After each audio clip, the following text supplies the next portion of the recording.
Welcome here to Lambert for a very special edition of the Left Wing Back podcast. I'm joined by a face that a lot of people, if not all, in Carlow would recognise. He's just out the way from the inter-county scene over the past couple of weeks, and we're delighted to have him here in Lambert for an in-depth conversation about the inter-county career, a career which puts smiles on a lot of Carlow people's faces, and a coffee in front of him that's putting a smile on his face at the minute as well. Kudos of Brian. Darragh Foley, you're very welcome to the podcast. Thanks very much for having me on, Kevin. Thanks very much for those kind words there as well. Well, look, they're meant, and thanks a million for coming in and having a chat. Like, I don't know where to start with your career because, like, I'm looking through some of the statistics that Leo McGough compiled, and like they're freakish. So 165 appearances, scored 12, 433 from play, 12, 126, frees 301, marks 6. Scored in 142 of those 165 appearances, and scored from play in 93 of the 165. Like, that statistic in particular, 56% from play of the games you played, and 86% inclusive of frees. They're mad stats, lad. Like, it must be delighted to be looking back and thinking, Jesus, that's class. Leo sent them on there the other day, and I was going through them, and as the fourth person inside of you, you're like, Jesus, I wish I'd have scored more, in a lot of the games. But they're stats to look back on, a bit of pride and further down the line. But it's hard to believe looking back on them now. Where does this decision come from, I suppose, Darragh? Because, like, I mean, we would have remarked upon it a good bit on the podcast that it seems as the years went on, Jesus, I hope it doesn't be insulted by what I'm about to say now, but you seem to be in better shape as the years went on. Is that something you would agree with, firstly? And with that in line, seeing as you're in good shape, why, I suppose? Yeah, no, 100%, Kevin. I suppose, like, started my career, I probably didn't really buy into much of the S&C and the nutrition side of things, but later on then I definitely bought into it more because all I wanted to do was play for football for Carlow, so that's something that I needed to buy into to prolong my career. And I was very fortunate there to have Kieran Nolan and Gary Nolan there as well on our backroom team, and the lads looked after me to the best of their ability, and it was testament to them that I was able to get through the seasons and to come out of it unscathed as well. And yes, I suppose over the last couple of 2-3 years, at the end of every year, I was weighing up whether, is now the time to go, and or will I stick at it? And this year seemed like the right time to step away with a new management team coming in, and also we've baby number 2 on the way as well, and it's probably timing as well. It's coming in January there, so season we're really in the thick of things.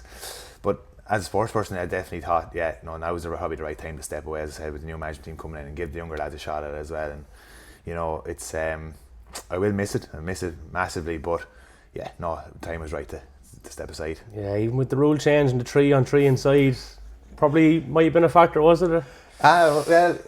It's exciting to think of what, like, Michael Murphy's coming back, say, for example, Yeah, it was exciting to think of what you could do and try, and especially with no blanket defences in front or whatever. Yeah. But my game now is probably resting with the full back. Maybe it's not really, wouldn't be based on speed. So especially with the forwards Carlow have now, I think it's going to be exciting for the lads in there. But I won't. I did. I thought about going back. I did. I attended a group session. Not long before the announcement? Not long before the announcement. And suppose it kind of made my mind up that the hunger's not there really to kind of drive the standards that's needed to be driven in Carlow. It's like, there's no doubt about it. We're in a bit of a transition again, and we need everyone buying into it, and that comes from county board down as far as the players. We really need everyone from the top down driving this thing on, because it's on a knife edge at the moment. A lot of lads there are in their prime years, and if they're not getting looked after, they're going to step away, and we're going to be in a big problem then. So the time was right then as well with that, to step away, and because the fight wasn't there in me. The way you went about it as well, like, what was the conversation like with the club? Obviously something you were conscious of, that Kilbride went and posted the news that you were stepping away from the inter-county scene. Yeah, no, I suppose our club Kilbride, as everyone probably knows in Carlow, it's a very much a family club. We're a really tight bond, and I was conscious that of all the goodwill, the messages that Kilbride have given me throughout the years, and all the support have given me, that if I was going to release something, I was going to do it through the club. And I suppose a lot of people, especially over probably the last 2 or 3 years as well, a lot of people have asked me every year, are you going back? Are you going to give it another go? And I just wanted to put it out there and put it to bed that I'm retired, and I wanted to go through the club because that's where I started and that's where I'm finishing, and I think that's what the essence of GA, isn't it? It's where you start and where you finish, and it's how I wanted to go about it. It's the sweet spot as well, because I mean, I know what you're like, you wouldn't want to make a big fuss, so it's just something subtle, a nice way of, I suppose, acknowledging your club. And then, like, because I didn't know nothing about this, Niamh was sitting beside me and she says, Darragh Foley's a post up there, Shin A. I was like, I went on to Twitter then and I see the Kilbride thing, I was like, holy God. So, like, you see so many people coming with these big paragraphs and everything, and I think a lot of it, Darragh, if I'm honest, is self-indulgent, but it's not the case with you. You said, no, I'm going to let my club do this because they're the one that put me in a position to hone in on my skills to get into a county panel in the first place. I just thought it was class, and it seems to be well received anyway. You're getting good feedback on it.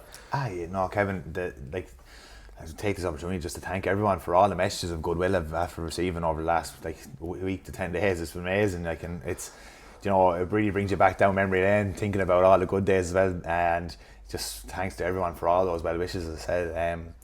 But back to your point, I wanted to research through the club because a lot of the players that I've played with gave unbelievable service to Carlow football, unbelievable service, and they stepped away and that was it, never to be spoken about again, never, and that's why I was talking to Sean at home. I was like, Jesus, I think I'm not going to say anything, and just that's it. Yeah. She said, no, thank the people that you want to thank and put it to bed then, and I'm glad I did it that way, and it's I said, just wish a lot of other lads had went the same route, because a lot of other lads give as much service as I have and more, and I've done more for Carlow GA, and that's what it's all about, Yeah, when you hear top scorer and most appearances and all that, that's you went in 2010 straight out of minor, yeah, and you haven't missed a year since, yeah. And you haven't missed many games. Yeah. No, it's mad. All right, I've been lucky enough that I've avoided a lot of major injuries.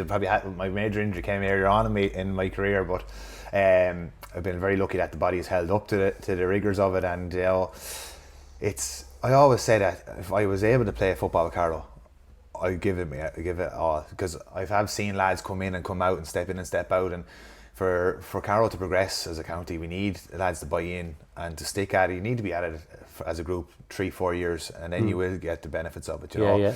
But it was always a frustration of mine to see lads come in and they might do a year, then they'll step away for 2 years, and then they come back in, and then you're back to square one then again. So I always said to myself, if the body is willing and I'm able to do it, I'm going to give it 100%, and I'm lucky that I was able to do that.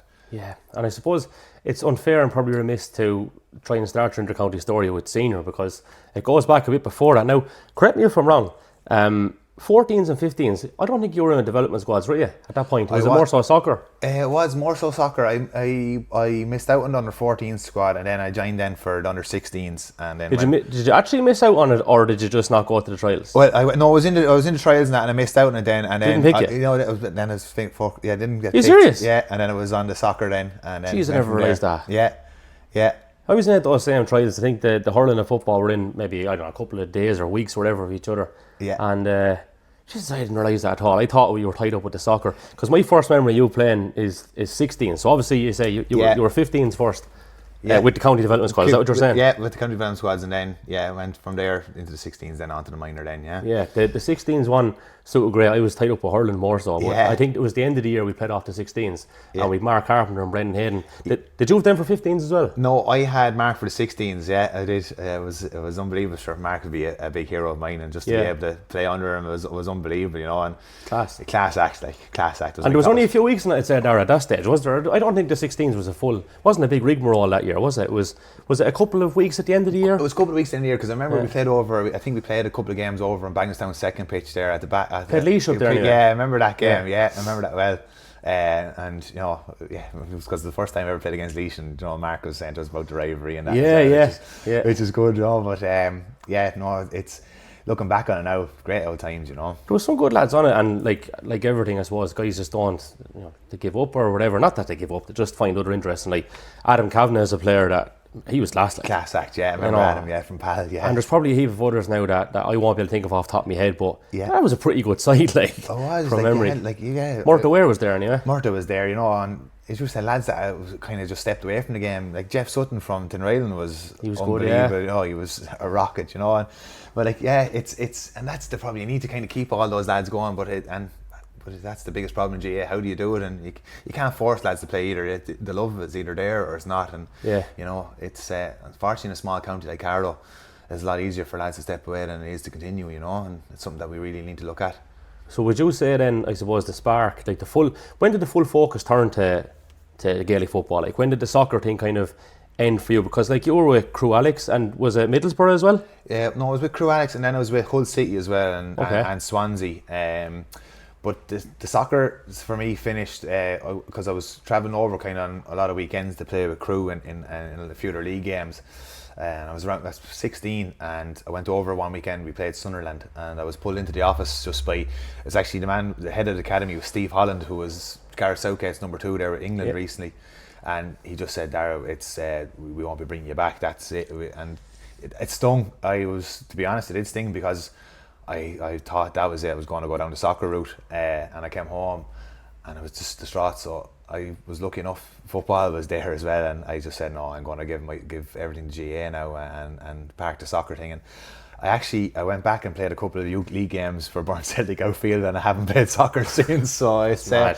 It's mad, but it's it did hurt. But and is there anything that you could think of there that they dropped you for, like, say, for example? Is there anything that stood out in your mind? Is that what made it more raw? Like? No, there was no real explanation. I suppose in Crew's area, like it's kind of central, kind of between Manchester and Liverpool, and there's a lot of soccer clubs around there. And it was kind of coming up to the time when you'd be signed to the YTS, and you know the players probably have been released maybe from bigger clubs. And you know, I put my hand up. I'd say like I was a good goalkeeper, but I maybe it was going to be a long shot for me to go and make it, you know. And in hindsight, it's probably been a good thing that I've been came home just focused on GA and was able to get my education and get a good life, you know. And and the opportunities it gave. Like I do have a lot of the say underage memories would be Burn Celtic versus Vale more so than whatever way it worked out with Davids. I'd say we might have played just under 14, and I'd say we were Division 1 under 16, and then minors and all that. That first year minor, I still speak very highly of that because the whole championship was all the teams in the one. Do you remember that? I remember that, yeah. And I think it was similar enough to what Laois run off with their senior championship. If you were good enough to win the first 2 games, you stayed in the A. So the likes of ourselves and Clonmore, I think, ended up in quarterfinals and semi-finals, and we might not have had a prayer in other formats. And I do remember playing ye, and we were lucky to get over that one. Like class times as well, you know. Brilliant times, and you know, I was lucky enough in it was Ballinroth at the time. I played the age group. I played 2 age groups above with likes of my brother James, Sean O'Brien, the twin Nolans, Kieran and Gary Nolan. Gary would have played up as well. Like that was a serious Ballinroth team, you know, and they were like they won a lot of the A championships. And then I came back down my own age group. We were probably one of the weaker Division 2 teams, you know, and to go in and then playing a minor A championship then like that was brilliant. But great times, and sure it was all natural football, you know. You go out and try to express yourself and do as much as you could. True or false question next. Were you 13 years of age making your debut at adult level for Kilbride?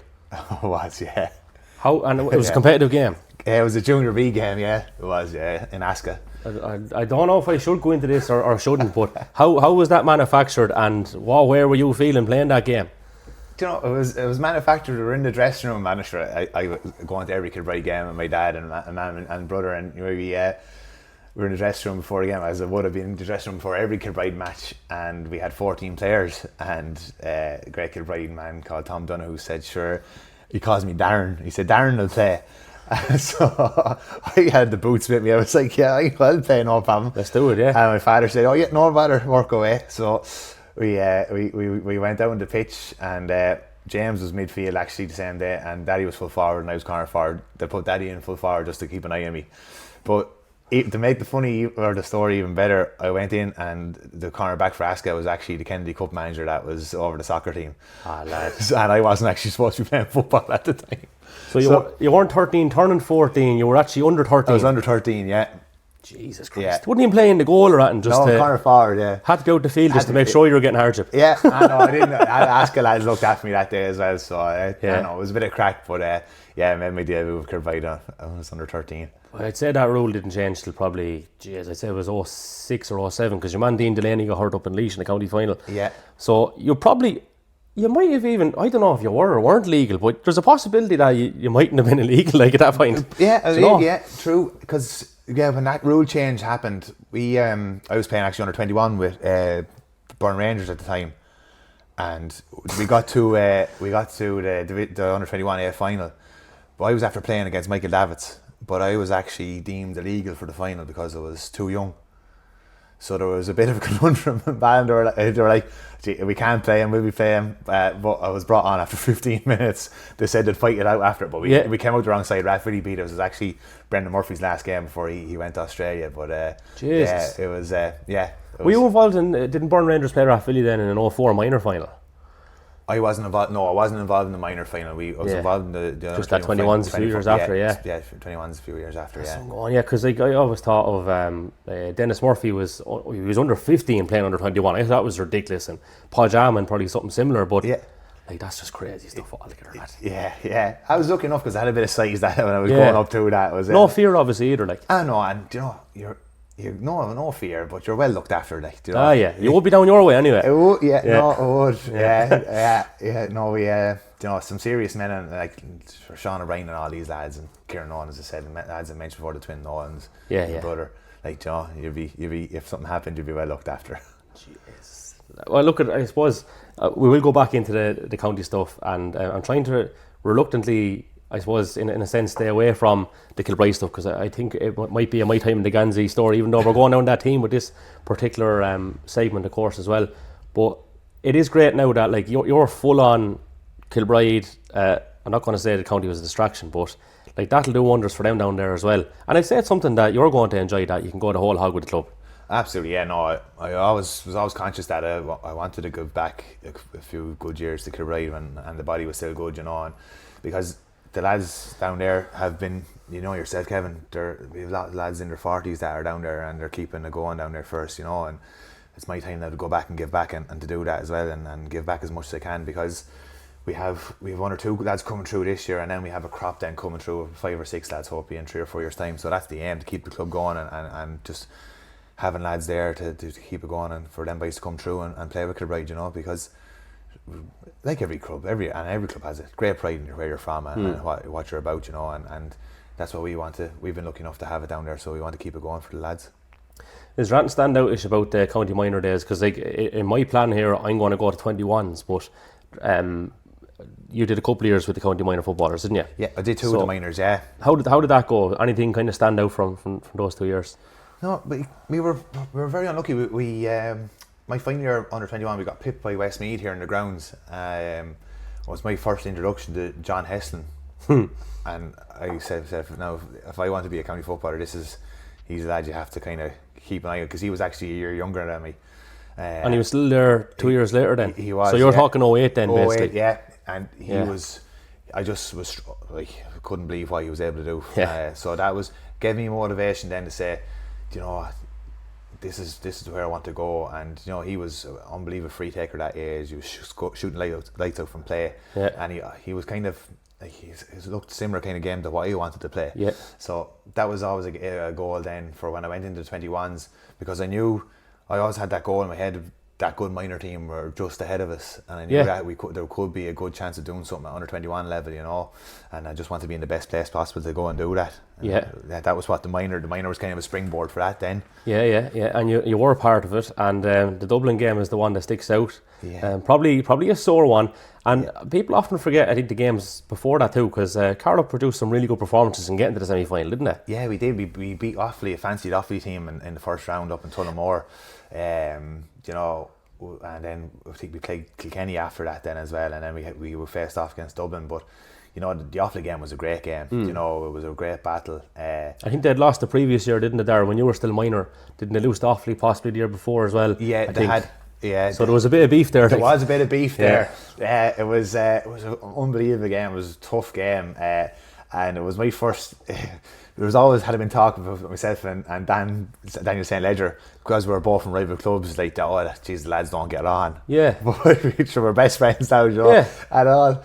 Dan always says, I had your back from that day, lad. Yeah. A bit of a row broke out, and I got a bit of a clip anyway, and I turned to the referee because I was like, this lad's definitely getting sent off. But when I turned around, the lad who was after hitting me was actually on the ground, and Daniel was standing over him, and he actually pulled his quad the same day, so he missed the Dublin game, and he would have been such a help that day, you know, against Dublin, you know, to lose out on a lad like that, you know. But our friendship kind of grew from that day. Then I knew he always had me back. But they were great days, and you know, the Dublin game was pride in the performance, but ultimately we came up short by a point, and that was always a sickener. Paddy's Day was a 14-13 or something, I think the scoreline was, and Brendan was absolutely done over, wasn't he? Like, it was stonewall free, like, on 21. Yeah, I took the sideline that day to kick it into him, and sure, he rose up as Brendan did, and got it, and he was dragged to the ground. And I said, oh, lovely, this is a game you have a free, you know. Yeah. Tap it over. I've said, I might let Coughlin take, because, you know, the nerves were probably kicking in, saying, Jesus, we miss it. But it was just a sickener, you know, because what that would have done for that group. Because our aim was to go and win an Leinster that year, because especially the Laois side were after losing Tuohy and a few, and Meredith as well. And, you know, Dublin beat Westmeath then in the final, which we would have fancied their chances. Yeah, definitely, 100%. That was a serious Dublin team, and for anyone that, you know, isn't aware who was on it, like Rock was on it. I want to start naming these out because I'll forget someone. I always do this one. Wasn't no Carroll there, McCarthy. Yeah, Johnny Cooper. They had, I think, Mick Fitzsimons was on it. I think they had. It was a freakishly good side, like 8 or 9 of the team that went on and did it all with the seniors, you know. So it's it was a contrasting experience then for us then when we went on to our senior career. But it was one that really gave us some motivation that we can mix it with the best of them, and you know, and which we could. Yeah, and Luke, then a few weeks later you were playing again. Was it Leitrim? Was it in the league? Was that your inter-county senior debut then? That was my inter-county senior debut. Yeah, Luke drafted me then after the under-21 championship, and played against Leitrim here in the grounds, and you know, that was an unbelievable day. You know, such pride to represent Carlow seniors, because I suppose growing up, it was like my father was driving the team bus, and you would go on the bus with the lads going on the bus on the way home, and seeing the likes of Johnny Nevin and Mark Carpenter and these lads, you know, just to name two, like they're Sean Kavanagh, you know, unbelievable lads on them Carlow teams in the 90s, and you know, to go and be able to play with some of them and their latter end of their careers was unbelievable, you know. So what's the phone call like then when Luke gives the jersey to you in person? Like that's a monumental moment, isn't it? Yeah, no, Luke, he rang me. I'll never forget it. Yeah, he rang me on the under-21 championship finished that on Paddy's Day, and then he rang me the following week to say would I come in and train with the seniors, and I trained on the Tuesday and the Thursday, and I played then on the weekend. Straight in. We actually, I think Brendan was actually injured or suspended, and then there was one or two other lads were around the middle were injured as well, so I got drafted in and straight into the deep end. But yeah, it was well looked after. I started centre forward then against Wicklow, I think, in the championship. Started centre forward against Wicklow. Now that day didn't go great, but no, not results wise it didn't. It was Thomas Walsh's first game back, I think, championship wise. Yeah, it was. And sure, it had to be against Wicklow, didn't it? It did. It had to be against Wicklow, yeah, just to spice things up, yeah. And that, in fairness to Wicklow, that was a serious Wicklow team that had that time, you know, it was kind of coming towards the end of Miko's kind of time there, and they were really on the high, you know, and that really stung us. And I remember Mark Carpenter speaking in the dressing room after the match saying, lads, this is not where Carlow football needs to be or where it needs to go, you know. And he was right. That was a class team there, like that was a really good side, like a really good side on paper. That Carlow team was, and you know, looking back over the last week or two and speaking to a few of the lads, like that, if that team had got the right structure in place, could have been unbelievable, you know. You still had Simon Ray and these lads, you know, and Jesus, what they could have done. Hayden and all them. John Hayden, serious man. Like Thomas Walsh, Brendan Murphy. John Murphy was a young man at the time. Kieran Nolan, you know, it was a freakishly good side. Good account against Derry, I think, in the qualifiers. But anyway, 2011 was probably a little bit more standoutish, possibly from your point of view. 2 semi-finals in Leinster, 21s and seniors, and sadly 2 defeats to Wexford. But I don't think too many would have given Carlow much of a squeak at under 21s level of getting back to, you know, one game away from getting to the Leinster final again. A lot of people might have been saying beforehand, well, that's that done now. You know, the good side, a lot of them had moved on at that particular stage, like Murphy and Ledger and all them would have went, wouldn't they? So, like, again, was it 3 or 4 points in it, the extra game, and a couple of good games in the lead in as well. Westmeath was one of them, I think, was it? Yeah, and Wicklow, we beat Wicklow as well in the college. They were great games out in the Carlow IT, you know. That was only after opening up, and good atmosphere them, unbelievable under lights, and it was always like it seemed like a big crowd because it was just a smaller ground, and they were great days, you know. And you had to be pipped by Wexford up in Portlaoise by it was 4 points in the end. It was a sucker blow, you know. And they went on and they had a good run in it then as well, and I think they actually won the Leinster final. But Longford did they? Or Longford beat them. Longford beat them actually. Yeah. But yeah, it was always, I played in a good few Leinster semi-finals, but never got to the big day, and it's always a sickener now, to be fair. Yeah. So the senior one, it's probably unfair to go straight to the extra game because the Loud one is such a standout. It has to be in mind. I actually remember going over to the E after that, and it was like, it had to be seen to be believed. Like, Loud were in the Leinster final the year before, should have won the bloody thing, and then Carlow come and pull the rug from underneath, and not many probably expected it beforehand.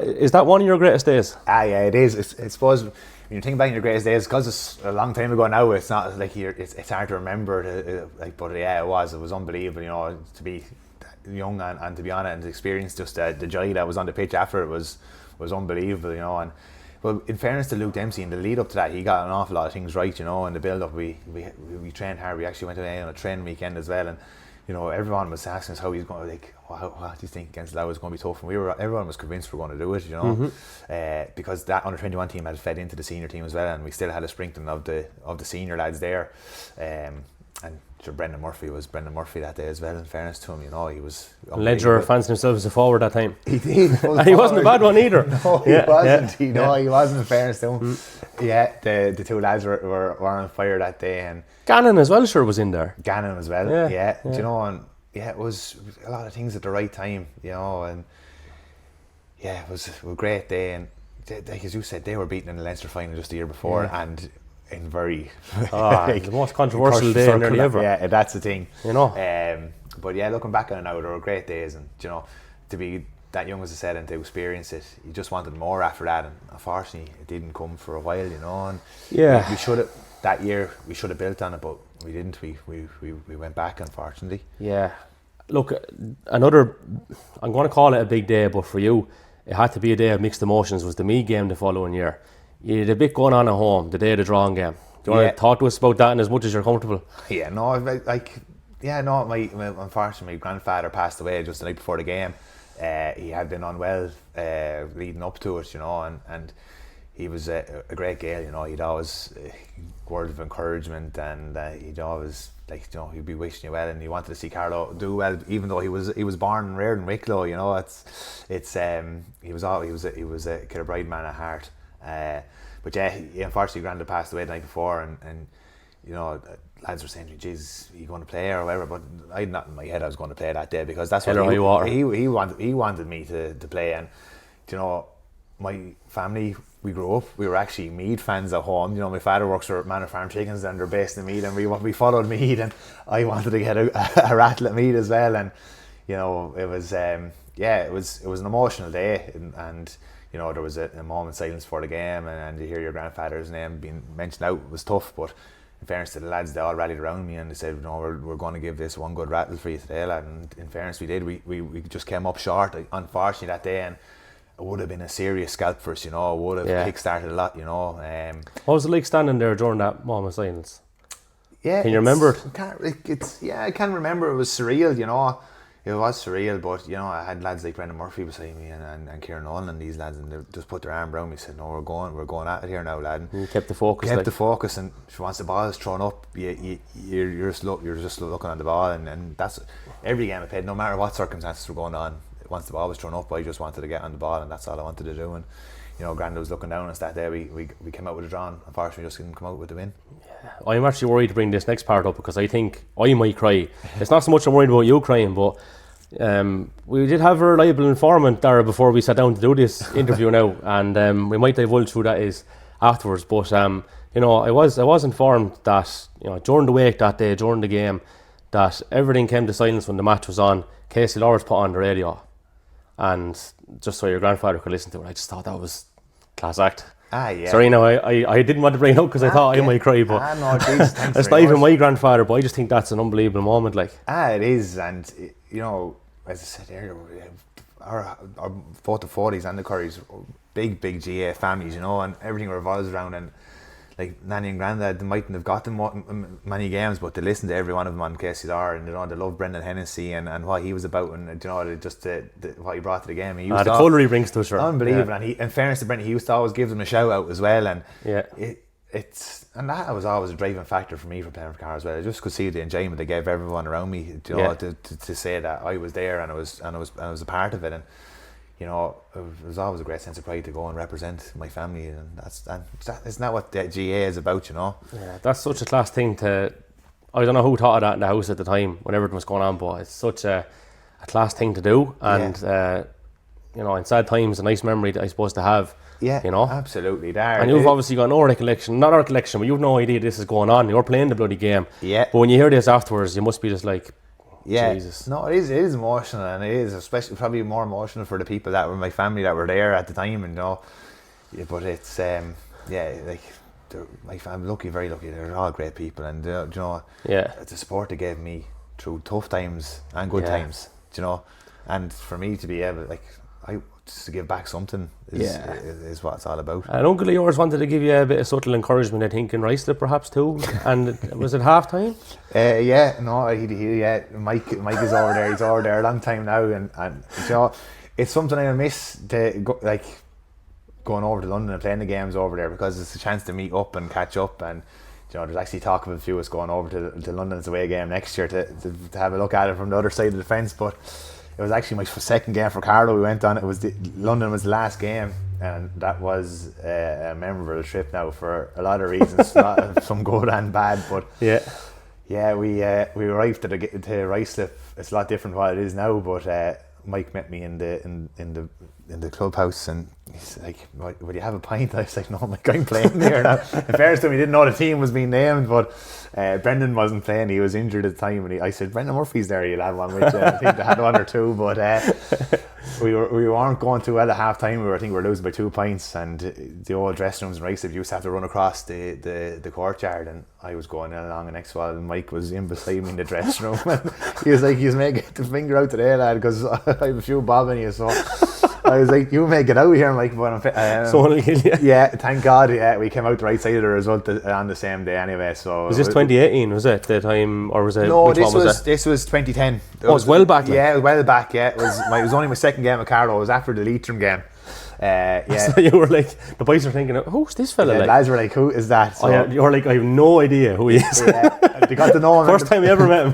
They got to know him in the clubhouse after the game. But it was. We came out the right side of the result anyway. So, there was some stories along the way as well. That's unreal. And was it the same? Was it 2010 or 11 that Jim was on the panel with you? No, James came on to. I think it was around 2013 or 14. James came onto the panel. Few supporters perhaps spotted you having a 99 before a league game, I think, up around the Midlands region. Yeah, no, that's true. We we're on the way to play Leitrim in a league game. Jeez, if you did it now, like, it'd be all over social media, wouldn't it? But you wouldn't get it. One nutritionists be like, "Lads, what's going on here?" And you wouldn't even. The thing about it is now, you wouldn't even think about doing it, you know. Because it's just nutrition have just become second nature to you now. But yeah, we were on the way to Leitrim, and we stopped off in a place in Longford, and we were waiting around. There was a bit of a team meeting, and we had a bit of time to kill, and like, lads would go for a coffee now, but we went down and there was about 10 of us having a 99 outside the local shop. But it worked that day because we went up and we won as well. Won the game. We won the game, so we can't have any complaints. But the same day we actually got meet the lads from Hardy Bucks the same day, so it was a memorable trip that time. But good crack. The whole lot were in there. The whole lot were in there. Yeah, there were. It was a memorable experience for the shopkeeper, I just say. Cowboy was only pretty peripheral that time, whereas he's nearly the main man now on social media. Yeah. No, it was a gas experience, but no, I know who the man is telling the stories now. Little informant, yeah. A phone call may or may not have been made beforehand. We only give you half the running order before we call in here. But some of them are crackers now. We mightn't even get to all of them, to be honest with you. But I think to keep it on point with like I'm doing it kind of in a timeline approach, right? Yeah. And you can talk as much as you want or as little as you want about 13 up to 16, because I know for the most part, unfortunately, like a lot of that period was kind of bleak, wasn't it? I mean, do you want to generalise it, or do you want to kind of go into detail on any particular part? 100%, You have the floor. It was a bleak period for us, and a lot of lads that stuck at it throughout that time, I'd say we all did the same thing. We all buried it in the back of our head somewhere that we were hoping that it'd never come back out, you know, because we struggled to win league games, we struggled to get lads training, we struggled to get practice matches for championship games. It was a really dark period for Carlow football, and you know, a lot of us are looking at it saying, "Jesus, is it really what are we doing here?" Like, you know, but in fairness, we said no, we'd stick at it because we knew there was a good group of lads there. We knew the talent was there, definitely. We just needed the right structures and people in place, and thankfully then in 16 when Turlough got involved, that was when it kind of all took off, you know. There's one part I must jump back to actually, and it's before the bleak period, but I can't not mention the fight night over in the Dublin. I think that was that heading into the 2012 season, or 2011, 2012 probably? It was probably 2012, yeah. Yeah. Yeah, it was 2012. Whose idea was that? And it was mayhem. Yeah, it was around the time there were a lot of teams were doing fundraisers. Kildare were after doing it up in under McGeeney's time, and Anthony Rainbow was after getting involved, so they thought this would be a great idea to raise a bit of funds. And a few fists as well. It was my one and only experience in a box ring, and I won't be getting into it as well. It's who did you fight? Ledger, was it? No, the talk we were supposed to fight.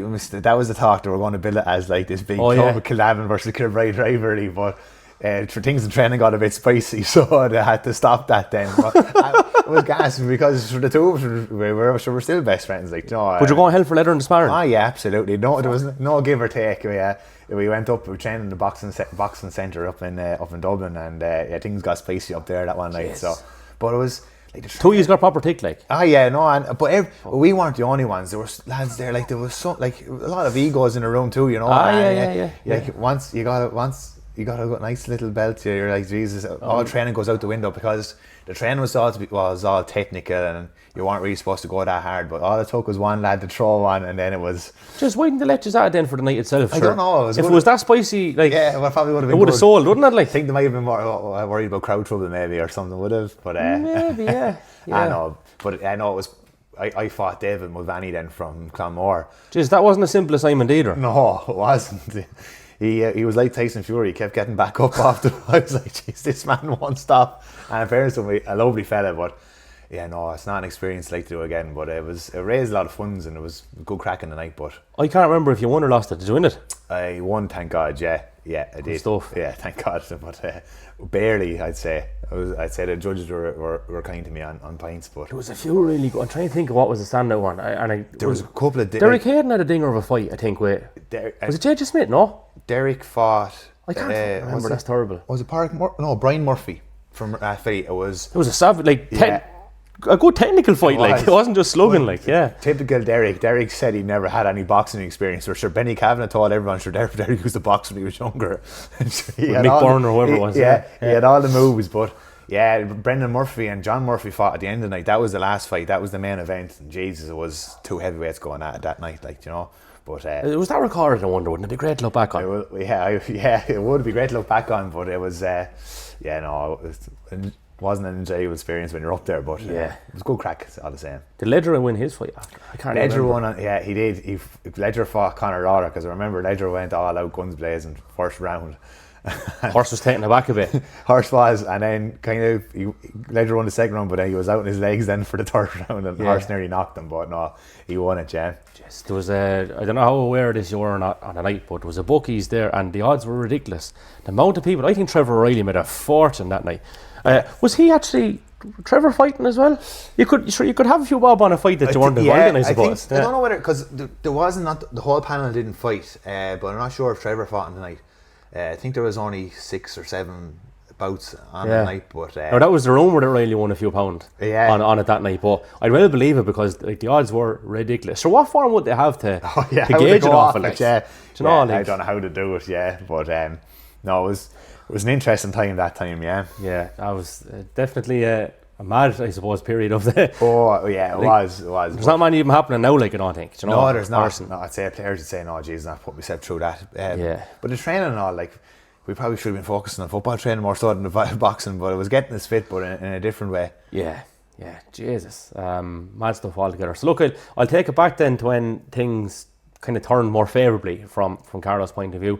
And it's probably unfair to jump straight into 17 because 16 wasn't the worst either. Weren't you like close enough to getting promoted possibly? And then the Cavan game was probably where things started to click, was it, in the qualifiers? Yeah, the Cavan game was where it started to really click, yeah. I think Cavan was Cavan 2015, and then 16 we got picked in the league by... Could have been actually. You got a walloping off a leash in Dr. Cullen. Yeah. In 15, definitely, anyway. We played Wicklow in a qualifier. You had Loud, I think, in the first round of the championship in 16, up in O'Moore Park. And I thought Breffney was after that then. I thought it might have been. No, you're right. No, you're right. Sorry, I'm getting mixed up. Yeah, no, you're right. Yeah, 16, You bet Wicklow before Cavan. Cavan, yeah. Because Turlough kind of came in and got involved kind of throughout that, before the league campaign up with Anthony Rainbow. Yeah. And yeah, you could see the man's knowledge of every footballer in Carlow was unbelievable. And the work he was doing behind the scenes just to get everyone involved was unbelievable, you know. It was kind of a fractured kind of team at that time. There was lads that were stepping away, they weren't too happy with setups or whatever, but in fairness to Turlough, he done unbelievable work just to get everyone that could, like anyone that was up to the level, he got in and he gave them a fair crack at it, and you know, it was testing to the man, you know. Yeah. But, like you know Turlough yourself, you've been lucky enough to spend time in his company over the years, and like he has a file in his house on every Carlow footballer, you know, on his laptop, you know. It's unbelievable the depth he goes into. Yeah, detail. But isn't that the reason why he was probably the most successful Carlow manager in a long time, you know? Yeah, and the absence of ego to be like, okay, I need to bring in a coach here to make this better. Yeah. And he went after Poacher and got him, and sure, Carlow got a fair tune out of it, didn't it? They did. It was like, as you said, the absence of ego, and then he brought Poacher down, who was the opposite, you know. and Stevie would admit that himself. Yeah, and in fairness, Turlough had the room, but when Stevie came in, then he just got us all. If the man said to run through the brick wall there, we would give it a right good go. You know, every one of us would. The regard he had for him was unreal. Like. Yeah, he was. He just came in and he was just infectious straight from the off, and he knew that there was potential in the group because he was after dipping in and out the year before, and once he got his hands on us with Turlough and Tommy and Benji and the lads, was lift off for us, thank God. Very close to getting promoted in 17 from memory. Third in the league, was it? We should have. We messed up here in the grounds against London in the first game. That's right, yeah. Was that foggy enough kind of day? It was a weird day. It was a weird day, it was. And we were actually going really well coming into that. We were after playing a good practice matches. But you know, it was that time that we learned a valuable lesson that you can't switch off here in any game, you know. Yeah. We probably thought, as London coming over, we don't really know who they have. We'll go and do the business here today, but we didn't, and we paid for it because we won every league game after. Well, we only lost one game after that when it cost us for promotion. Yeah, and then the big win over Wexford in the championship. Yeah, that was the start. That championship run was class. Yeah, it was. Yeah. It was brilliant. Yeah, I was lucky enough to be captain that year, and to win in Dr. Cullen was unbelievable, you know, and like home championship games are special, you know, because. Like walk around, like we're very lucky with the tunnel we have in Carlow, and you know, once championship comes to Carlow and the team's going well, so well supported, like, you know. Big thing to be captain at 26 as well. Yeah, it was well able for the course, but still a big thing and big honour. No, it was a big honour, and no, Turlough was like, you know, I have Turlough to thank for that. You know, he gave me that honour of being captain, and you know, to lead the boys out with the tunnel, and as I said, in the home championship game was special, and to come out the right side of it as well. It was even better because that was a very good Wexford team as well, you know. But yeah, special times that year. But the belief he had was unbelievable. Like the game against Dublin, 3 points down at half time, 4 points down with about 15 or 20 to go. This is the real deal Dublin now, like, you know. And I remember you standing over the free just before half time, and I was thinking, there's no way, like, it was so far out, like, but it seemed like there was no doubt in your mind that was going over. Yeah, because I suppose with the way we were set up that day, you know, against Dublin, I probably didn't get many shooting opportunities, so I said to myself, I'm going to have a right good go at this anyway, you know, because fairness to Paul was on fire with the frees as well, and Paul actually really, like, likes hitting from that side as well. He's from anywhere in fairness. Left out on the left, yeah. Because especially with the distance that he had in his boot as well. But I said no, I'm going to have a fancy with this one. But because we actually got to train in Portlaoise the Thursday night before the game as well, and you know it was dry weather and everything was flying that time. So it was I said I'd have a go on. But it's just a mix of them lads was unbelievable, you know, and they're the games you want to be involved in, and I find myself very lucky that I was to be able to be involved in it, you know, and to be competitive, very competitive with them. And fortunately we lost Brendan through a sending off, you know, which was harmless enough, but 2 yellows. Yeah, can't do these things. That killed us, I think, didn't it? Did, because we had momentum, you know, and we were right, as you said, we were right there, and you know, to lose such a focal point, especially in kickouts against a team like that, it was tough. It was the day the country figured out who Sean Murphy was. He got man of the match. He did. There was a lot of undue criticism after that for the fact that he didn't go and do the televised interview. Yeah. Sure, like Sean will tell you himself, do you want to be anywhere near a camera? It's the last place he would want to be. Last place. I straight took to Twitter to defend him and defend him fairly heavily, because these people saying, oh, he's disingenuous and all this. Don't like to be cursed on your particular episode of this podcast, but fuck off, like. Leave the chap alone. He's entitled to his own. Yeah. Do you know what I mean? You know, 100%, Kevin. And you couldn't meet a more nicer fella than Sean, like, you know, an absolute gentleman. You know, and I find myself very lucky that I got to share the pitch with him for the few years that he was playing football, because in the dressing room after the game, Sean, you knew by Sean that he was he didn't want to go and talk to the media, you know, and he asked Turlough to go out and do it on his behalf, and fairness, Turlough said, yeah, no problem, Sean. But like, then, as I said, nicer fella you couldn't meet. But like, just to give you an example of the man, the same day we played, to bring a bit of crack to the proceedings, same day we played Dublin, we knew what zones we had to be in the under Poacher set up, you know. I was in between Brendan and Sean, and before the game, in the weeks leading up to it, Poacher said, if Dublin move in and out of your zones, just pass them on to the next side. If they come in and out, pass them on. So Kieran Kilkenny ran in past Brendan anyway, and he came into my zone, and he went into Sean's zone, and I said, Sean, pick up Kieran Kilkenny there. And Sean turned to me and goes, which one's he, lad? I was like, oh, Jesus, Sean, he's number 11 there, lad. You may pick him up. Just goes to show the man he is, and you know, he wouldn't sit down and watch a match though, home. That's the thing, like. Didn't care who they were, and you could see it in his performances, you know. Yeah. Like what he did, like unbelievable that day, and throughout, especially those 2 years, the performance he did back to back, or like, was unbelievable, you know. Well, anytime he got the ball, I don't know if it's something you're conscious of either, but it felt like in the crowd you could just feel it, couldn't you? There was an energy to it, and something that we worked off as well, like especially as an inside forward that time. Like, it was once we knew Sean was getting it, he was going to be stopped somewhere, and he was going to be very close to goal. So it was up to Paul, myself, and Darragh O'Brien get out around him. Yeah. And in fairness to him, he'd find you, like, you know. Yeah. He took untold hardship, you know, and that was probably the end of his county career, was the Monaghan game, because it was a brutal hit. They had him lined up, you know. It was Drew Wiley, I think, was it? Drew Wiley, and it was I can't think of the Malone hit him before that. Yeah, Dermot Malone, and he sick, and like, it was a tough belt, but that kind of opened our eyes up to what like Division 1 and 2 footballers, what they were about, you know. But like, it's one of my favourite memories playing with Carlow. Is it was just a moment. The same year we played Leitrim then in the qualifiers, after we played London and Dublin.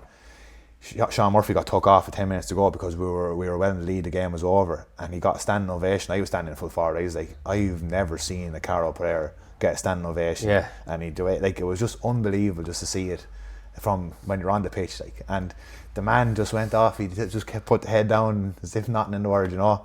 He just showed what he was about. And class act. I think Leitrim people were even clapping, weren't they? It wasn't just Carlow. Like, it was everyone. Yeah. Like, I was spoken to. I was lucky enough to be at things with lads from other counties, and they're all saying, Jesus, wasn't that Sean Murphy some footballer that just had for that time? He was, and he still is. He's still doing it for Fenna.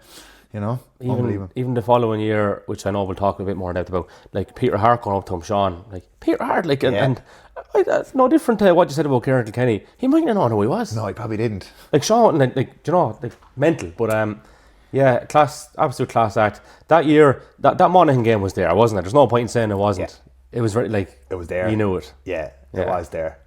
It was there, and it's a killer, because we were for the year after then, we had a saying, 9-9, 9 to go, because it was 9-9 with 9 minutes to go. Yeah. And that was for us to keep cool, keep the heads cool, and keep the ball, and don't do anything silly, because in the game, the Monaghan game, when it was 9-9, 9 to go, I actually Gannon made a run over the top, but sure, with the pass was like it was 1 out of 100. I went to put it over to him, but sure, he was against 10 Monaghan lads. Yeah. They came down, got a pint, and then they squeezed every one of our kickouts in. We couldn't get out, and it was 1 or 2 turnovers. They got a goal then shortly after. But little things like that cost you in those big games. But again, it was unbelievable to be a part of it, and Dr. Cullen that day was a sellout. You couldn't. There wasn't it was unbelievable. Wasn't a spare seat anywhere or space in the ground. It was, and to be playing in games like that was unbelievable. That's what it's all about, yeah. Yeah, it was magic times. Live on Sky as well. And yeah. Their memories that you'll always have. And Turlough O'Brien sent me a message the other day, and we're just reminiscing on those days, and he was like, we did mix it with the best of them, because that man inside were top class. They were, yeah, really good. And you're looking back on performances, like, you don't want to sing it out with individuals, but like Conor Lauder and Conor McManus, Conor McManus was in his prime at the time. Didn't do much that day. No, he didn't at all. If maybe a point from play, and that's good going on any day. Shane Redmond then as well in there. It's like the boys were like, what they were able to do on them lads is like unbelievable. Yeah, they were forced to shoot from range, and they had Kieran Hughes and a few others that could, I suppose. But when they were forced to do it, obviously there were higher percentage shots, and they were away with a lot of them. And they were. It was giving Carlow his energy. Oh, we were getting we in the top of the build up for the game. We were like, we supposed to get the crowd going here early doors here, boys, and there was a row straight off, and we were saying that, like, the crowd got up. We were like, this is on here, lads. And then Broderick put free over from about 70 metres out. On the left, wasn't it? I was like, Jesus, they're definitely going to be in with a show here today, And unfortunately, we came up just a little bit short at the end, and he wasn't happy with the ounce pressure in a lot of footballs that day, Broderick. I don't know, not creating a conspiracy theory here now, but no, sure, now them out the other side of it, I can tell you the truth. I can tell you, and it actually hindered me that day, but we got a goal off it. That was another one of our. Oh yeah, that's you went to go for remember that. We had northern tactics, I suppose, thanks to Stevie, but. Yeah, one of the things to slow a bit of time down was to give out about the standard of balls that were coming out, and we also had a few people stationed around Dr. Cullen the same day throwing out a couple of rogue footballs to slow down kick-outs and that, just to add to the bit of crack. But there was a few times Seven Paul took advantage of it, but one particular occasion, second half, the ball actually was flat, and I said to the referee, I can't remember who was refereeing at the time, but that ball's flat, and he said, no, you're taking it free, Darragh. I was like, no, I can't, it's flat. And so I kicked dropped short, and we got a goal off. That's one Gary Kelly got. Gary Kelly got, So it worked in her favour, thank God. Even your own kind of sceptical tactics or whatever, or sketchy tactics were working out. Jesus, man. But I think it really set a foundation for the following year. You got promoted, and like there were some great days in those league games in particular as well. But the Antrim one has to be a standout. You got a goal that day, and again, our informant, I think, was away on a stag, possibly in Limerick. Seamus Graves? Yeah, he was. Yeah, there's a Kilbride stag on at the same time. Yeah.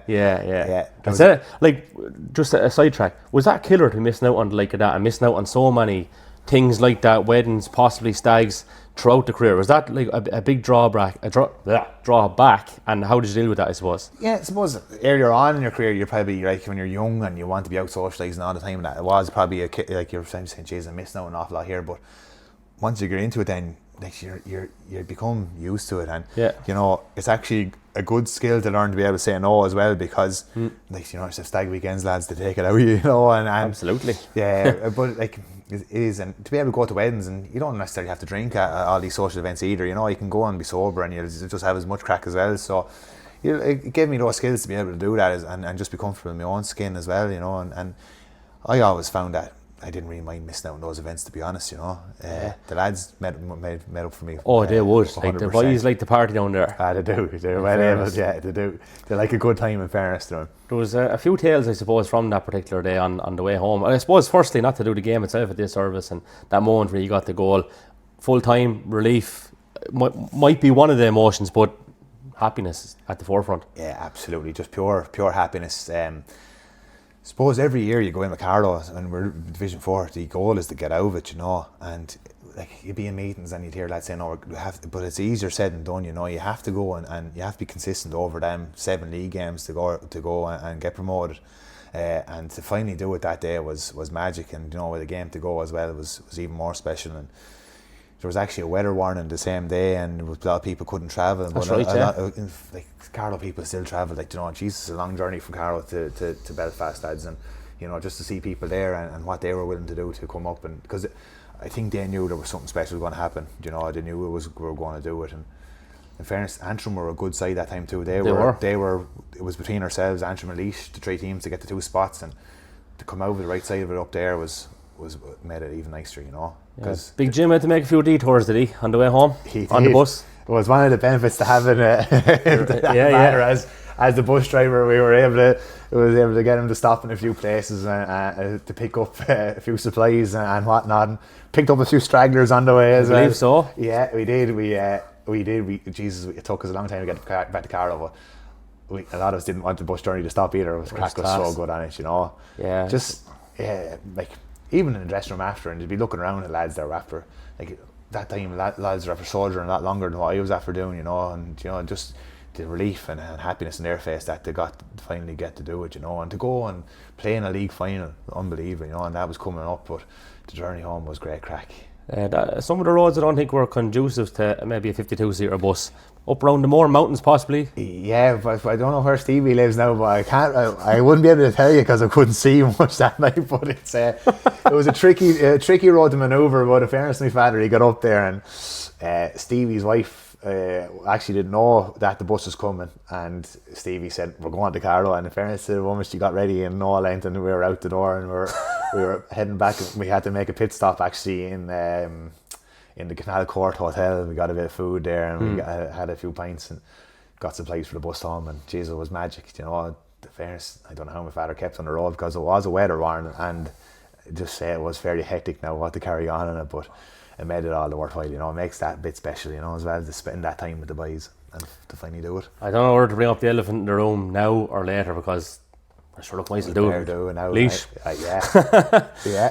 Yeah. I'll just say, Laois, what does, when I say the word Laois, what memories does it evoke, and I guess, are there regrets? There has to be. That absolutely, there's definitely regrets. You know, I actually, respect is probably another word to have for them. You know, they do their work number on us. You know, they know how to beat us. You know, and then you'd be going in there thinking, Jesus, yeah, we have them today, and then they come out to throw a spanner into the works, and then it just changes your game plan altogether. You know, and they really did have their number on us that year. I was only talking to Kieran Lillis there during the week. He finished up as well. We were a lovely fella, you know, Kieran.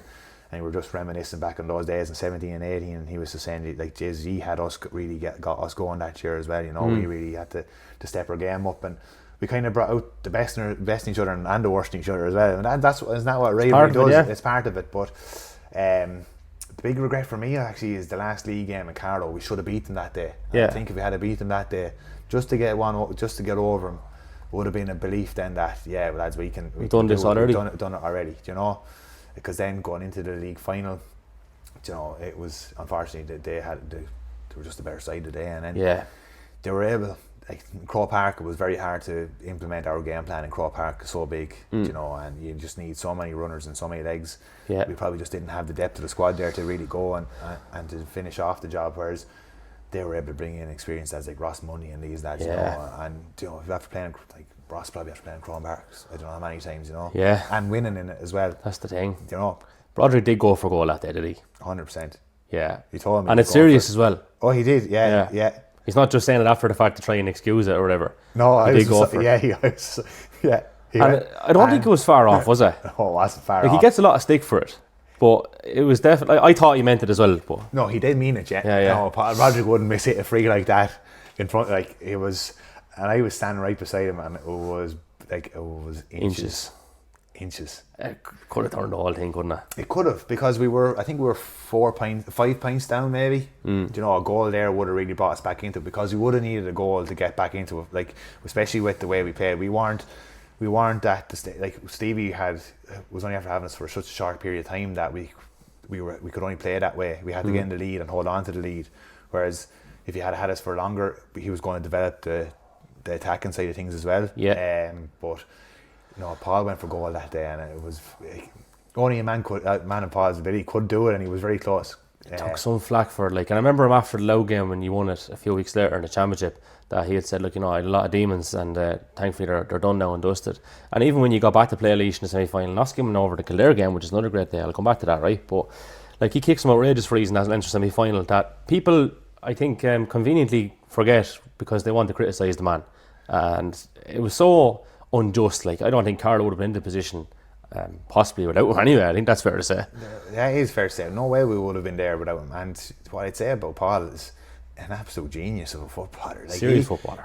Paul could do things with football that now, a majority of us couldn't do. You'd be trying to do things in training and trying to replicate him, and you'd be there all night, Yeah. And if we had scored a goal, we would have been thought it was one of the best goals of all time. In fairness, he had to go for it. And Jesus, what he did then in the aftermath of that was unbelievable. What he kicked over his ears, and I was only looking at his stats there as well. His average per game was outrageous. It's up around 5 or 6 points per game. Sick. That is. And he got nominated for an All-Star, of course, didn't he, the same year? He did, yeah. Jesus, Paul's one of the best footballers I've ever played with, and what he could do was outrageous. Yeah, serious baller. The Kildare game, is it the... Do you know what? I have a quick fire round coming later on, so maybe I won't ask the question I'm going to ask, but tell me about the Kildare game. For the day that it all came together, really, that was that day, I suppose after the league final, we wanted to show the country that we are not just going to be a flash in the pan. We're going to really go after this championship.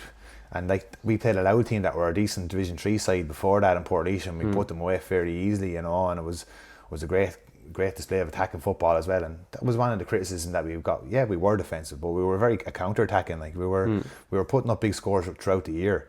And that fed into the utter belief that going into Tullamore that we were turning over Kildare that day, and thankfully it was special, to be in the dressing room.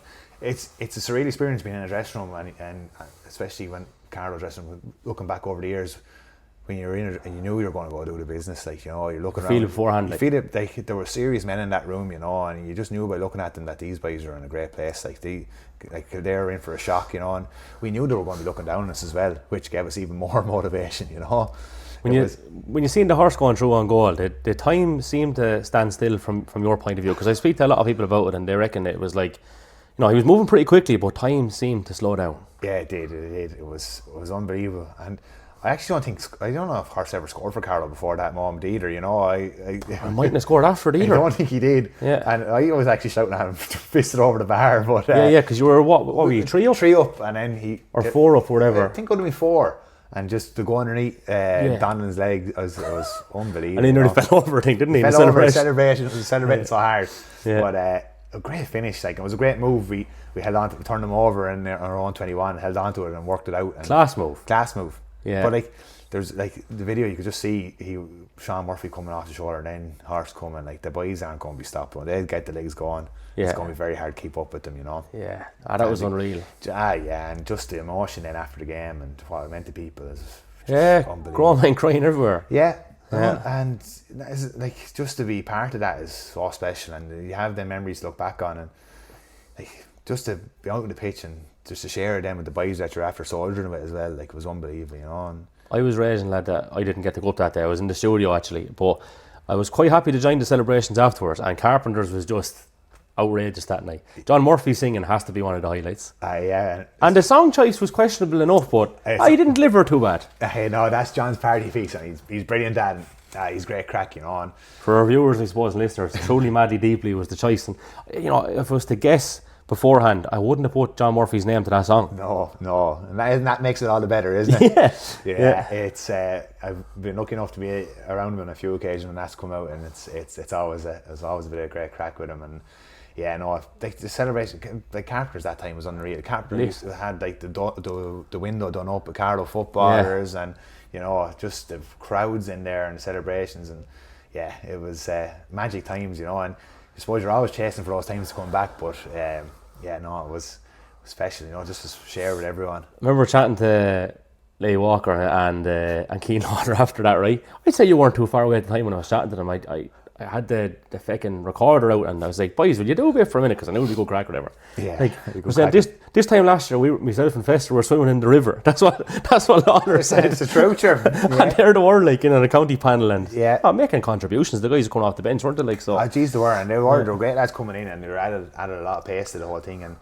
But, like, back to Carver's, like, I don't know how the place was still standing after it, you know. The crowds that were coming into it and just the emotion and the crack was unreal, you know, and it's brilliant just to share them moments with everyone, you know, because everyone's on the journey, you know. It's when you're a small county like Carlow, you know, everyone knows each other, like, you know, and once one's doing well, everyone's doing well, you know, and that's what you want to do, like. Tyrone then a few weeks after, like, you got, obviously the Laois one is a bitter disappointment. You miss out on a Leinster final, and that's very, very tough to take. Was Tyrone the following week? There wasn't much for that, maybe 2 weeks. I think was a 2 week gap. Yeah. Yeah, it was. Roasting on Dr. Cullen that day. Yeah, it was. Yeah, the pitch was hard. Yeah, it was hard as the road. Actually, they got lads in to bring water in out of the river, but there was big boulders left down on the pitch and everything. But it was, and usually like the pitches, like that, we're lucky enough in Dr. and Carlow that the pitch is one of the best in the country. Yeah. You know? But that was, it was a frustration of mine. The county board let Mickey Hart and Devlin in during the week to have a walk around the pitch. Like, and if we had been playing Tyrone up in Monaghan, I don't think, or up in Oma, might let you in. I don't think Porter and Turlough would have been walking the pitch, you know. Wouldn't want to be rolling out the red carpet. We wanted to make it as hard as possible for coming in, but Tyrone were serious outfits, you know. But to mix with them boys as well was unbelievable, you know. We gave it a good rattle. They pulled away at the end, but the semi-final against Laois really hurt us, you know. It was going to be really hard to recover after that, you know. And I think Stevie and Turlough really wanted a big team after it, but I was hoping, Jesus, we get, you know, give someone around our own level again and try to get another win under our belt. Regroup. Especially when you see what Kildare did at that time, you know. They went on that beat Mayo and they got the New Bridge or Nowhere going, and you know, when we were going over them by Tyrone, and you know, Tyrone, I think the following year they went on and contested an Ireland final. Like, you know, it's small margins. Sure is. And you know, I suppose the Laois game have a bit of collateral damage going into 19. Like, I mean, okay, right, there's a few flashpoints. The down game, no, you won the down game. No, you lost the down game. Sorry, you beat Louth in Division 3 and then lost the down. They're just 2 games of reference that I can recall, but there was a bit of hassle after the down game. There was, it was a tough one, because a draw would have kept us up. Yeah. And Laois again, of course, had to consign us, didn't they? Yeah, they did. Awfully won up in Sligo or something, was it? Or they beat Sligo? Yeah, beat Sligo. The last kick of the game. Because Offaly would have went down instead of us, but it was a frustration, man. It did. Kind of coming into that year, we probably took our eye off the ball. We probably should have been a lot more competitive in Division 3 than what we were competitive, but we should have won a lot more games, you know. We came out the wrong side of a few defeats, which we shouldn't have, but that game against Down has always been a killer for myself, you know. Just, when you're playing county football, you can't be blaming others. You have to look at yourself first, but Jesus, there were some dubious decisions that day, and I don't think the referee actually ever refereed a county game afterwards, you know. And it had a knock-on effect then as well, because we lost Brendan through suspension, and we lost Turlough and Stevie through suspension as well, and you know, it was always going to be hard to pick it back up after that, you know. It did have a bit, like, the championship wasn't a great one. It fizzled out. Yeah, it did, and that was kind of the kind of that era gone then, you know. It was lost, and COVID didn't help either, of course. COVID came afterwards then, but that day against Down was a real sickener. But as I said, I think we took our eye off the ball there as a group. We really should have kicked on and used the Laois game as a motivation of where we wanted to go again and step it up another level. But we just came back and fell back into Division 4, and you know, we haven't recovered since. And things have been Jekyll and Hyde, haven't they? Like, under Crew's tenure, there's been some horrendous days and then some outrageous days. Yeah. Like, you know, in the Tailteann Cup in particular, I suppose the Tipperary game is probably one that springs to mind. Yeah. 22 that was, that's the year it came in. Yeah, 22, it was great. What sticks out, not to generalise Niall's whole era, but I suppose if I was to ask you for the highlights under his tenure, what would they have been? Tipperary's got to be one. Yeah, Tipperary's got, because we that was a brand new Carlow team, you know. We after bringing in in fairness to Niall, when he came in and took the job on, a lot of lads had stepped away, and a lot of that core group of lads that had been around for 10 plus years, you know, they had enough, and he blooded an awful lot of new exciting talent, which you hopefully will see coming to the fore now in the next year or two.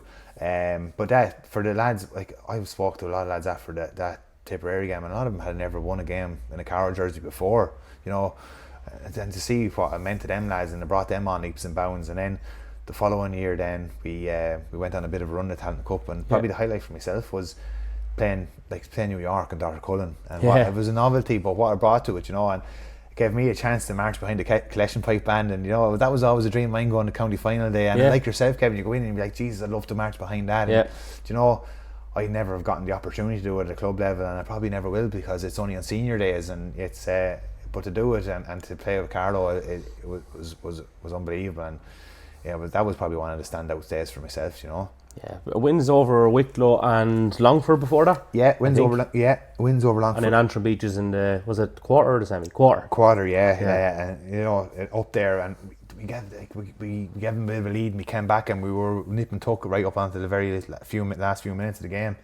I think there was 3 points in, and then they got an insurance point near coming towards the end of it. And you know, I always wanted, that was one of the goals for myself, was to get back to Croke Park, especially with that team that's there.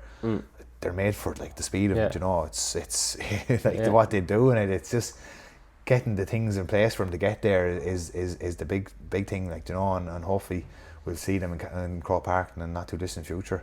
The Laois one this year is a big one as well. I know it wasn't a victory, but the manner in which he came back, 6, 7, maybe 8 points down at a particular stage. Yeah, it was, and it was because we performed really well against them in the league up in Portlaoise as well, and 5-0 up, 5-0 up, and we were really on it. Jordan had a goal disallowed, and you know, it wasn't even a black card. It was like, geez, it was one of the strange. It was topical now. Yeah, it was. Then they used all their experience to come back and got into it and come out the right side of it then in the wind up. But yeah, to come back and to draw with them up there in the Talent Cup and keep our hopes alive of getting out of the group was unbelievable. And, you know, we probably should have beat Wicklow in the last game in Parnell Park, but you know, we probably ill discipline kind of killed us that day. But yeah, unfortunately that year, kind of last year, just kind of fizzled out on us, and that was probably, I was thinking to myself, Jesus, I'd love to go back and finish on better terms and whatnot, but there's no right time or no. right, you know, you can't have what ifs with playing with Carlow. You can't, like, you just, unfortunately, with changes management teams, that you just don't know what structure are going to be in place there, and where you're going to go and what the year's going to look like, you know. The inkling you had after the Wicklow game, was that to retire, and if so, was it stronger than any other inkling maybe in previous years? I know it was, especially going up there to the game, you know, because we knew if we lost we were out. I said to Sean, I was like, this could be my last game in the Carlow jersey, you know, and like, I was lucky enough to have Isla up there with her as well, and you got a few pictures and you had them moments as well, and it was that thought was always there, especially when you get to I come into my mid-30s now, so it's the thought is always there that this could be it, and and the wind up it was the last game, you know. Yeah, lad, it's mad. You just don't know, I suppose. But look, you went and made sure that it was the right time by going and doing the session. Like, it was close in proximity, wasn't it? Was it a couple of days before? Yeah, no, it was. Yeah. It was actually the Saturday. There was a kind of a squad meet up on the Saturday, and then when they came home from that, Kevin, to be honest, on the drive home, I knew I was finished. To be honest, I knew. It was. But it was wise to go and just see what the crack was, wasn't it? Yeah, I know. I was, but like I said to you at the start, like, if I could give something to Carlow football, I would. Like, you know, and I was flirting with the idea, and you know, it took its toll on me the weeks, like last few weeks before I made the decision. Like, at home, I was, like Sean had said, Jesus, you knew. You're anxious about it. Yeah, you were. I was anxious, and probably for my loved ones was probably cranky, and you know, they were like, Jesus, is Darragh all right, or what's going on, you know? And it is. It just, the decision was weighing on my mind. I didn't know what to do, and especially a change in management team and that, and you know, I was like so close to Gary and Kieran as well, and the lads they're no longer a part of the backroom team, and I wasn't getting the answers then from the county board or from Shane of what the backroom team was going to be, and who was in, who wasn't in, and what players were going to be available. And I just said, Jesus, there's an awful lot of things up to chance here, and and you want certainty, you want clarity in those moments. Yeah, you do, and especially for when a county's going to be successful, you need those answers early doors, you know, and the boys need to know what the setup is and what the plan's going to be for the year ahead, and no doubt, hopefully, things will get going, and there will be good structures there in place, hopefully, because that's what every county needs, you know. It needs those good structures in place for teams to progress, because every team has gone so professional now. It is like Division 1 and 2 counties, they're streets ahead in terms of professionalism, but that all drips down. And if you're not thinking like that, you're in trouble. You're in trouble. Like, you are. And I just hope that the boys are given their fair shot to be successful, you know, because the lads are there 25, 26. Like, a majority of that squad are there to come into their prime years. So I just hope that they're given the right structures to go and perform. Because I said earlier, it's on a knife edge. If a few of them lads step away, it's going to be very hard to get them back, you know. Yeah. We've lost Jordan already to America, and Jordan is going to be a huge loss because he's a natural born leader, you know, and he's class act, super footballer, you know, and just to miss him as well is tough. But there is lads to step up, but as I said, they need the things in place for them to be successful. Gotcha. Yeah. Okay, so before we come to the quick fire round, I just want to ask you about Fatherhood, right? And things are going to change again. You mentioned you have Isla at home, but is it January that all going well? Things you know you'll have another one. Yeah, right. Yeah, all going well. Yeah, in January. How's that changed your perspective? I suppose in day-to-day life and being involved that time with the county. Yeah, it has. It's been unbelievable. I know yourself, Kevin. You're a new father now as well. As of April, yeah. It's a whirlwind, and it's amazing. And you know, I would have taken defeats so badly, and people are probably saying, "Jesus, but you probably have to be on defeat so many times." You probably, but it didn't. Every one of them was raw because you cared. I cared, and I like sometimes I might have been delusional. I might have been tricking myself, but I went into every game. Especially in Division 4, you go into every game, you're going to win in your own mind, yeah. Because if you're not thinking like that, Jesus, you're in the wrong place. So I'd come home and I'd be in bad form and be around Sean, and it used to lead into my week then, and you know that's not healthy, you know. And when Isla came along, Jesus, sure, like you come home, you might be after losing a game, and you're still daddy, and everything is still great at home, and everything's happy. It gives you perspective and what really matters. But then when you win the games, it makes it even all the better, you know. Yeah. It's and you know, I will miss those moments as well. I miss the competitiveness of it and that. But yeah, no, Fatherhood more than makes up for it, to be fair. Yeah, perspective is the big thing, isn't it? It is, yeah, 100%. You just realise what really matters. Yeah. Yeah. Football is no longer kind of number one, or we'll say number two because we don't want to do Sean a disservice either, right? No, yeah. You know the crack, like, you know, it does definitely have a change, and I would certainly understand a little bit better over the past few months what that may or may not be like. You know, and I don't know how people do it actually when they're involved in the county setup. Go out, was it 5 times? Was it 5 times a week? Sure, every year it's kind of becoming more and more, but it is. You're out probably 5 to 7 nights, you know.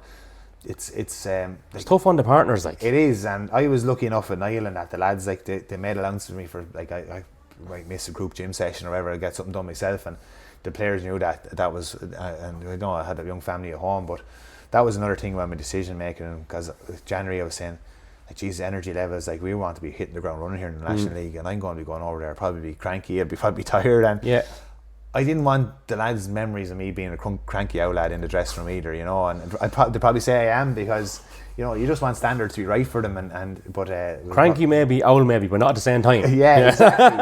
Yeah. It's not true, but that's another key reason why I say no, this is the right time to step away, because you need energy, you need to be everyone to be in there and happy and moving in the wrong direction for to go the right way. But yeah, that was probably another key decision maker for myself. Yeah. So a quick fire round to finish up then. You've been savage with your time. No, geez, thanks very much. We wanted to do this proper justice, and that involved taking up a good bit of your time. So hopefully we have in hindsight. So no, thanks very much, Kevin. It's been a pleasure to be here, and thanks very much. Sure, look, it's great to have you on the pod, and it's the least you deserve, I think, is someone to do or try to do a bit of justice for your career anyway, right? Thanks very much. So, most memorable game?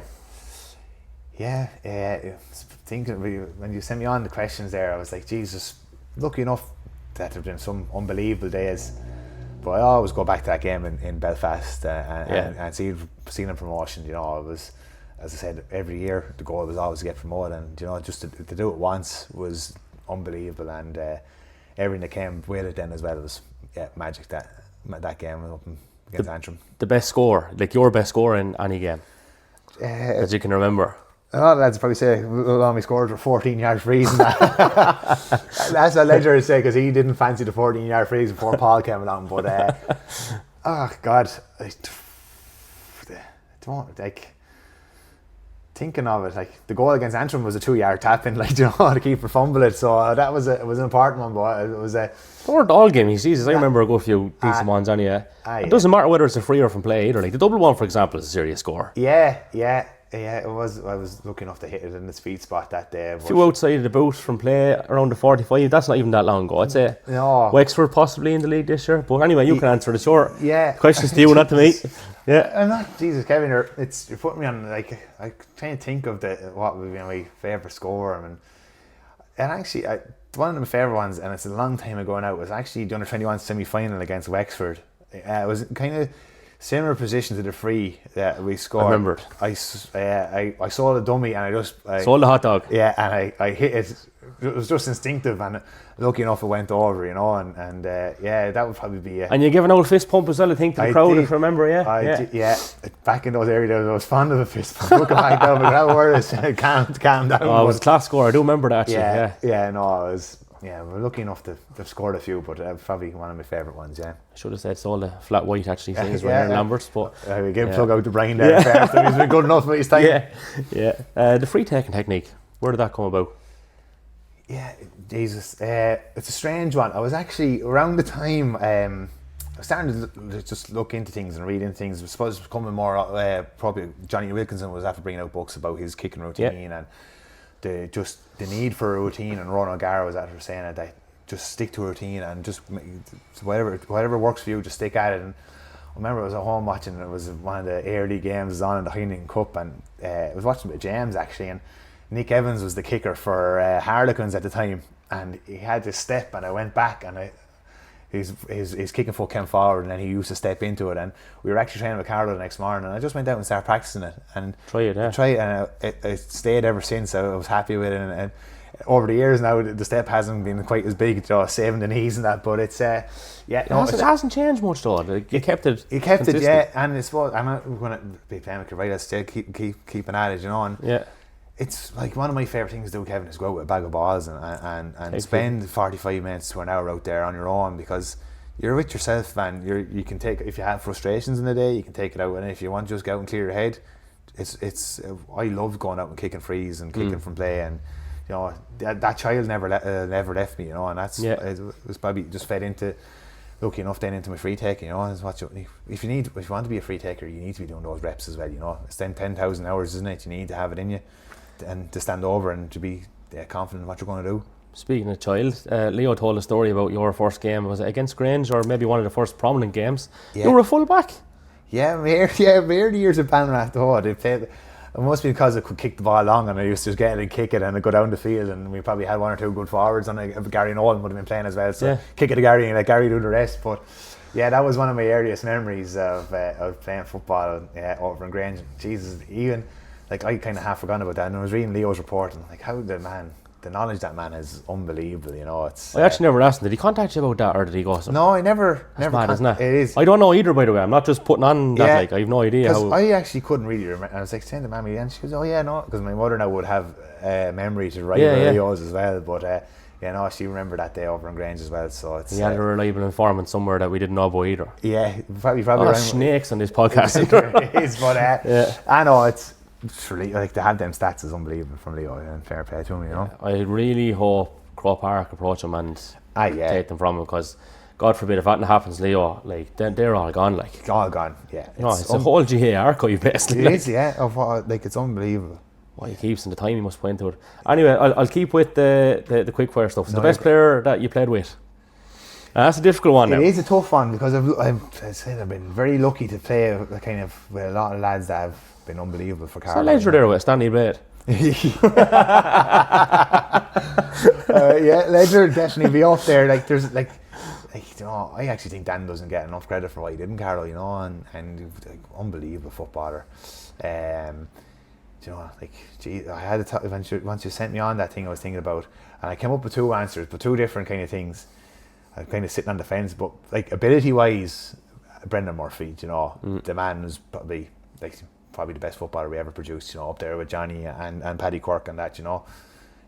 What a player, could do it all, you know, both feet, big man, catch high ball, you know.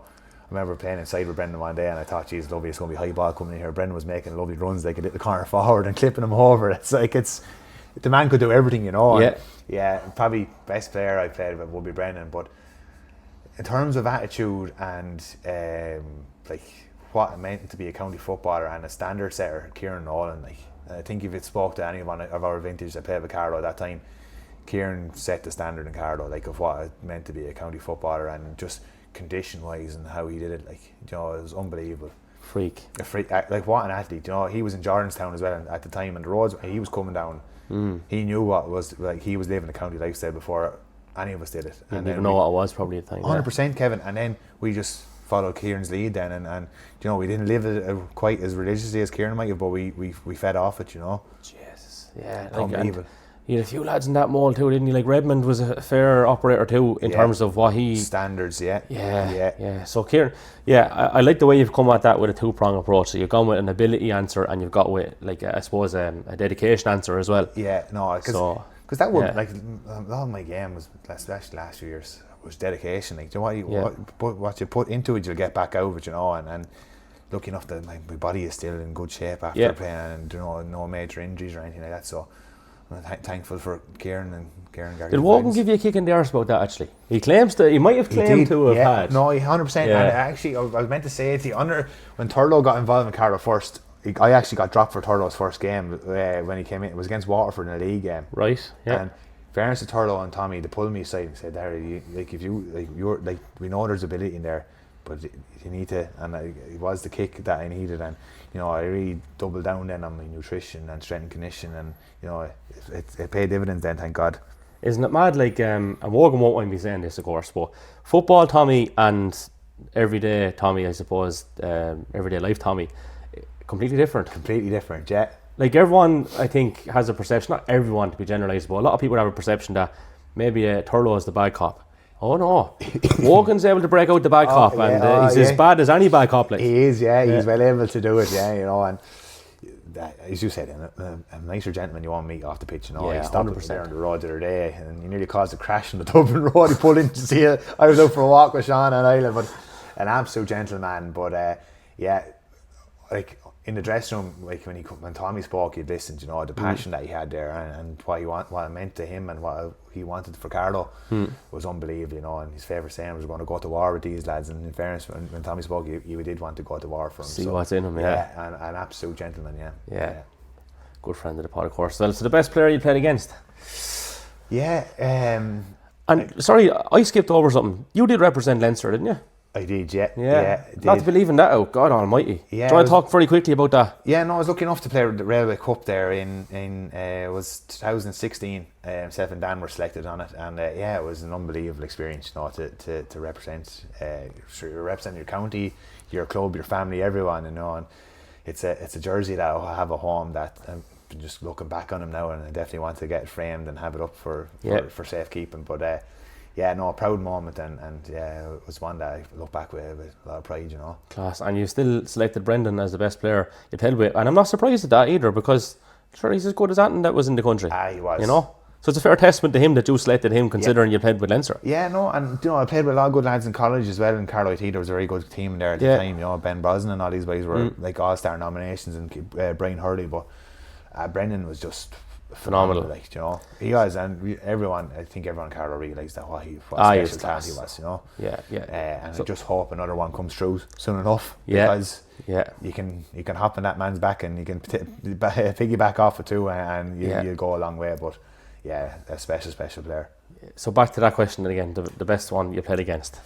Another kind of two like, starting my career probably playing midfield, and then kind of like middle part of my career I moved into forwards. But Gary Brennan from Clare was another one, like, very similar to Brendan. Like, could have played for any team in the country, you know, and special player, could do it all in midfield. So he was a standout, that one of the toughest I've played against. And then from a defensive point of view, then from being marked, it's hard to look past, like, when we're playing the top teams, you know, like coming up against the likes of the lads there in Monaghan, you know, Colin Walsh picked me up that day as well, and a tough operator. You're like, no, no questions asked there, you know.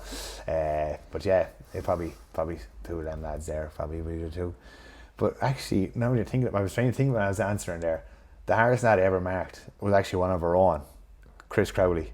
And I have to give Chris a shout out, because a lot of lads would probably tell stories about us near Scum.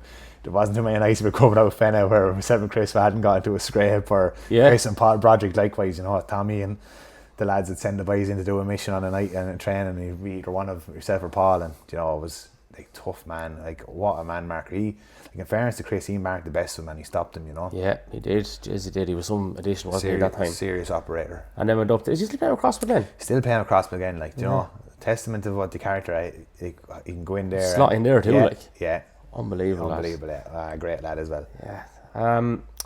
Right, so your best day in a Carlow jersey? Best, like, it's hard to look past that game up in Antrim, but for me, it's probably getting to run out in Crow Park. You know, probably like the league final would be probably my best day in a Carlow jersey of experience, and you know, I remember going and looking at games in for like with my father and family, and you know, saying, Jesus, like my father said to me one day coming out of the steps in Crow Park Carlow after playing Kildare, he said that'll be you someday, and he said, like, so, and to be able to live that out was great, you know. And hopefully, he said James was there the same day, and hopefully we see James up there refereeing someday. It'd be great to be part of his team going up there. That's the next goal, you know. And he's going well at it. And he's going well at it, and he will, because he wants to do well at it. And you know, he's Anthony Daly. We got a video done for James's wedding. Anthony Daly did, and he said portrait turned gamekeeper. You know, it's very apt for James. You know, a lot of people might know him for a different style of football, but you like the physical stuff. He did, but I don't know. He wants to do well, and he will do well, and hopefully it won't be too far in the future. We'll see him up there in Crow Park and getting run out up there, you know. Congrats to James as well. Obviously, he's had a big year. Yeah, he's a big year. Yeah, he has. He has, and all's going well. Thank God. There. Good stuff. That's the job. Okay, so we're nearly there. No. Your worst day in the Carlow jersey, is it Meath? It has to be Meath. Yeah. And was it 7-13 or something? Was it? It was criminal, like, to be honest, Kevin. You know, and it was.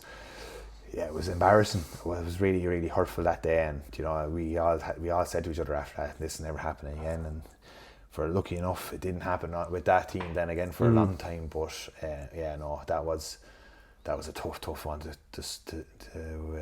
taste, that one, especially at home in Dr. Cullen, you know. And last one to finish up, it'll be a little less sombre than that one, I suppose. Yeah, please. Is there a possibility of it's hard to say now, of course, but when you see Michael Murphy coming back he's going to be 36, I think, next year, right? Yeah. Right now it's probably hard to answer this, but you wouldn't know what would happen, I suppose, in a couple of years' time, potentially. I think now is the time for the boys to have their time, you know, and fair play to Michael Murphy, and it's I'm really looking forward to seeing what he can bring back to Donegal and GA, but I think my time now is up, and it's unfair to ask this because you can't see into the future. You don't know what anything is. No, and you know, Kevin, I'm lucky enough that I loved every minute of it, and don't get me wrong, I will miss it. Like, I will miss it, and you're, as a sports person, you're always want to be competitive, and you know, it was such a big part of my life. But I think the time is right now to move on and let people, let younger lads, I say, come through, and hopefully they'll enjoy it just as much as I did, and just give it their all. And that's all I'd say to the boys. And the message I sent into the players group: just enjoy every minute of it, and just give as much as you can, and hopefully you'll reap the rewards. And looking forward to being on the bank and supporting them and being from a different side of it now, you know. Will you be as vocal as Big Jim? No, I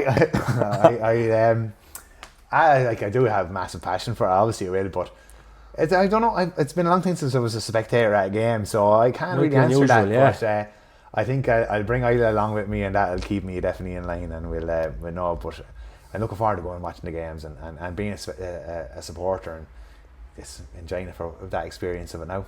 Yeah, well, look, Darragh, all I can say is thanks so much for all the great days. They really were great days, and it was a pleasure to look at you playing with the county. I would say I'm looking forward to seeing you for Kilbride, but I hope it's not at Loughlin Bridge's expense, so I say that with a bit of an asterisk. But look, really appreciate you giving up your time, really appreciate what you did for Carlow, and thanks a million for sitting down with us here this evening. Kevin, thanks very much, and thank you for all your kind words, not just today and over the years as well, and for what you're doing for Carlow GA with the podcast is unbelievable. And just take this last opportunity just to thank everyone for all their well wishes and over the last couple of weeks, and as I said, all the support over the years. It's I loved it, and if I could do it again, I would. But I just hope we see good days ahead for Carlow football. Good stuff. You're a class act. Thanks very much. Thanks, Kevin. Darragh. Thank you. Thanks very much, Dad. Thank you.